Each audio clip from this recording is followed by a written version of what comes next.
What's going on, guys? Welcome back to United View. Hope everyone is doing very well. Welcome back to another transfer update. Yes, a bit of a short, sharp, sweet transfer update on a topic that many people have been hoping to see, have been hoping to actually hear about over the next few days and weeks, and that is outgoings at Manchester United, because according to a new report, Manchester United have offered several senior players in an attempt to continue funding a summer transfer window spend that could include the likes of Manuel Ugarte, Matthijs de Ligt, and others. So we'll get into this. Be sure to smash a like on the like button. Be sure to subscribe bottom right hand corner. Of course, a reminder, pre-season tour, it begins pretty much tomorrow. The Manchester United players, as well as Flex, KG, Just Josh Media Graphics, Guru Visual Ninja, fly out to the United States. The first pre-season tour game is this Saturday. It is Manchester United versus Arsenal. I will be doing a match view with that one, so be sure to join us then, as well as across the entirety of the tour. You know how it works here with United View at pre-season. The coverage, the content is unmatched when it comes to the vlogs, the behind the scenes, the player interviews, etc, etc, etc. So if you haven't already, be sure to subscribe. You know what to do. Right, let's talk about player outgoings and players being offered by Manchester United. This comes from an article from Rob Dawson and Julian Laurence saying Manchester United are encouraging offers from a number of senior players to fund further transfer business this summer, a source has told ESPN. Manager Erik ten Hag is keen to sign a central midfielder, another centre-back and a right-back, implying kind of what we all know is that Manchester United's spending is not yet done, and there certainly is intention by Manchester United, by the new football leadership structure, to get more names, more players through the door.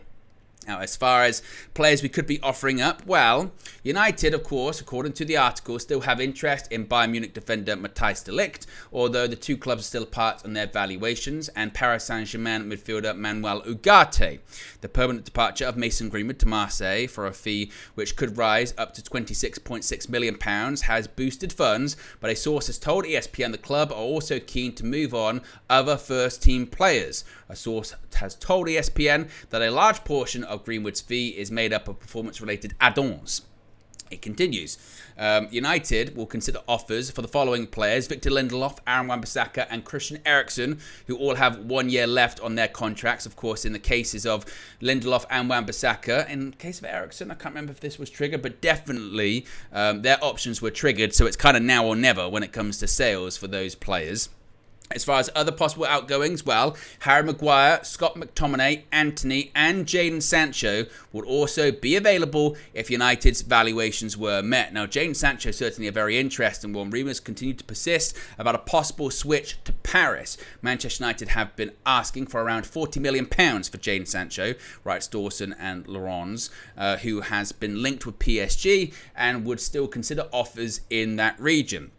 Sources told ESPN that Sancho was offered to PSG and is being considered by the hierarchy in the French capital as he suits the profile of player they're looking for following Kylian Mbappe's departure. Now, when it comes to Sancho to PSG, this has also been reported by Damas Chef from Sky Sports, saying PSG are interested in Manchester United forward Jadon Sancho. No formal approach yet, but they have explored the conditions of the deal. Juventus, Borussia Dortmund and an unnamed Premier League club are also keen. Sancho is expected to fly to the USA for United's pre-season tour. Now, I know obviously there's quite a lot to break down involving all of that, so we're going to do our very best. I think first of which you probably would start off talking about Jadon Sancho and all of the rumours that continue to swirl around him.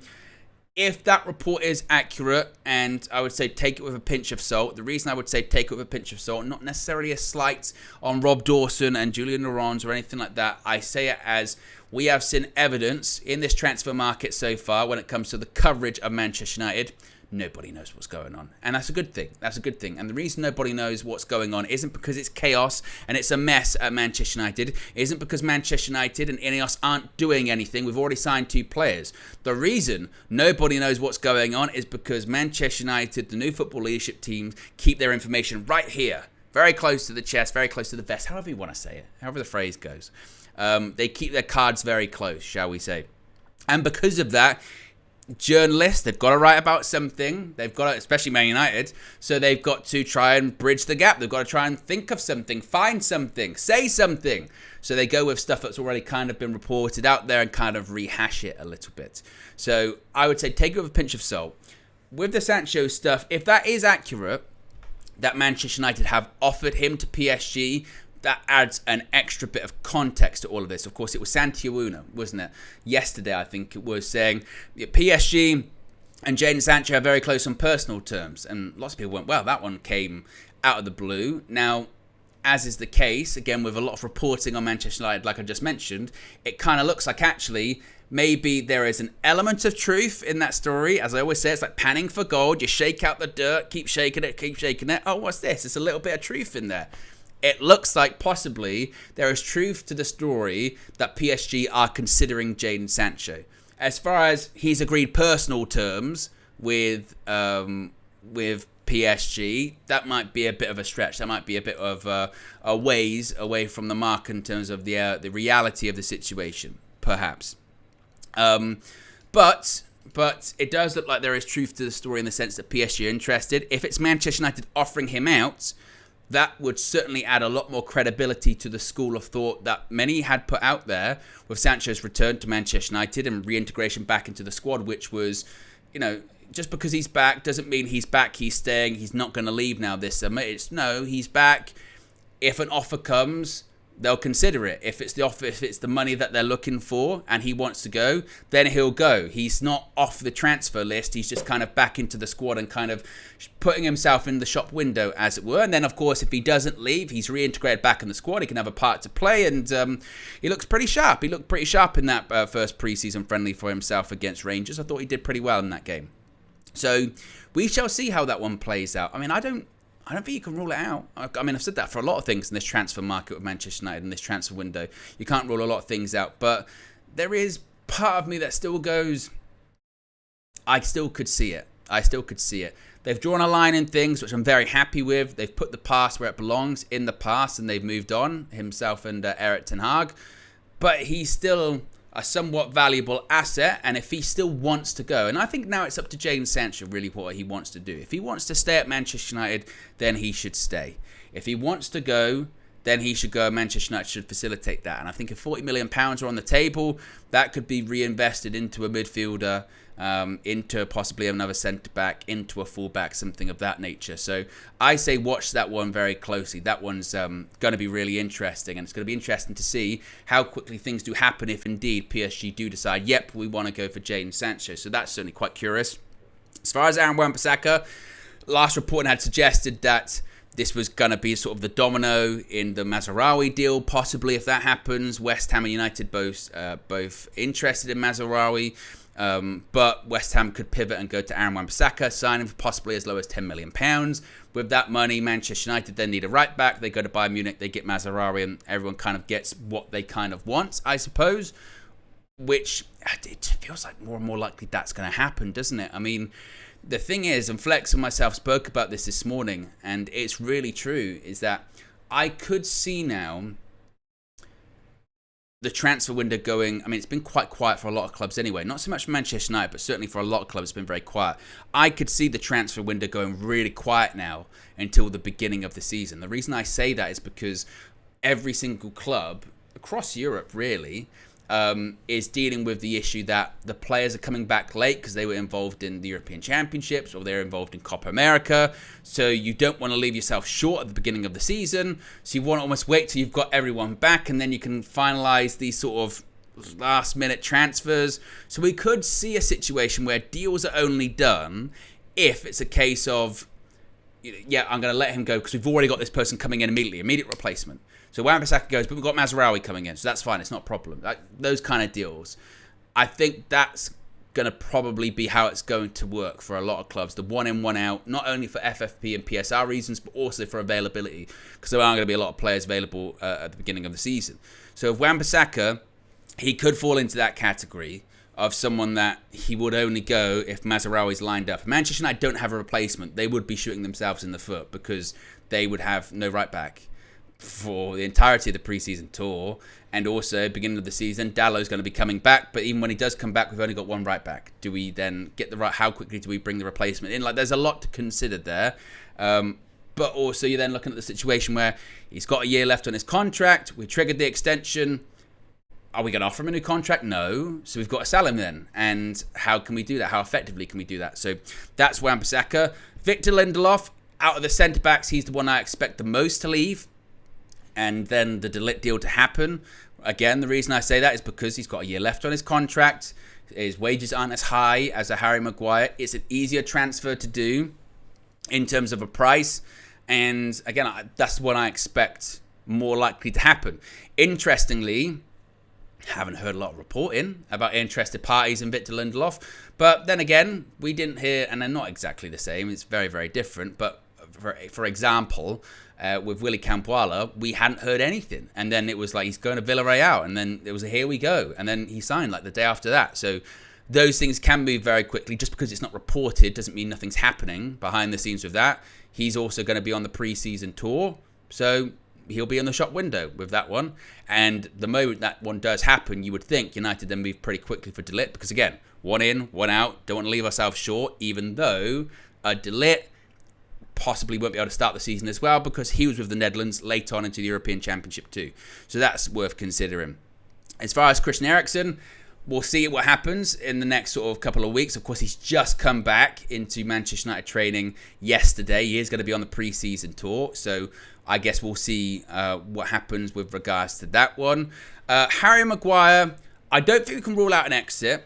He's going to be on the tour. He's on his way back from injury. The reason out of Maguire and Lindelof, have always said I feel like Maguire's the one most likely to stay is purely just because it's more difficult for that deal to be done. His wages are higher. He's got a couple of years left on his contract as opposed to just one. It's not as if there won't be interested parties, because I think there will be interested parties. We saw that last summer. But can they bridge the gap? And that was the problem West Ham ran into last summer. Can they bridge the gap? I think he's on 190k a week, something like that. West Ham last year were like, we can't really do that. And then ultimately Harry Maguire's like, no, I'll stay. I'm happy here. Power's in the player's hands. With a year left on his contract, could that be a little bit different? Perhaps, but we're not there just yet. So my feeling is that Maguire could stay, but anything's possible. As I mentioned, anything's possible in the transfer window. McTominay, that one, if I was going to rank all of these ones, I'd put that into the category of maybe just below Wan-Bissaka and Lindelof. So Wan-Bissaka and Lindelof are two names I expect to leave this summer. I'd be surprised if they didn't, put it that way. McTominay, I think, is just below that. I wouldn't be shocked if he goes. I wouldn't. But on the flip side, if he stays, I can't be too surprised by that one either. I think there's definitely interested parties out there looking at him. We know that Fulham already made an offer. If they could come back with a second one, it'll be interesting. United's valuation is like 40 million quid. Could possibly come down again as we get closer to the ending of the transfer window. And it does feel like he might be the one. If he goes, then it's like, right, then we can get Manuel Ugarte. We've got money to play around with. Of course, he's pure profit from an FFP and PSR perspective. So I think that one's definitely one to consider. So you're already looking at like Lindelof could go. Wan-Bissaka, both those two probably will go. Sancho, at the moment PSG make an offer, I think he'll ultimately end up going. But if we get no offers, then of course he's going to stay. McTominay, he's into that category as well. And then finally, Anthony, I'm going to be honest, I just don't see it. I mean, I think if United could pull that departure off, I think it would be excellent. If he leaves, it's not going to be permanent. He's got too long left on his contract. He earns too much money. A loan deal I could see happening. His agent came out just a few days ago and said that his only focus is on United. I just don't see Anthony leaving. I mean, ultimately, I think that's got to be something that United look to do to move him on. It's not worked out. It's been 2 seasons. I know last season was very interrupted with off-the-field stuff for him. But the deal just ages worse and worse and worse. Again, that's not necessarily his fault. I get that. And it's not his fault that Man United overpaid. It's not his fault Man United say, hey, here's a big contract. Oh, no, I can't take that. I couldn't. I shouldn't. It's Man United's fault. And it's Man United's problem they've got to try and unpick and fix. but I just don't know if that happens necessarily this summer. And just very briefly, and I'm sure we'll probably talk about this tomorrow morning on the morning show, but David De Gea, just a little bit of an update on David De Gea.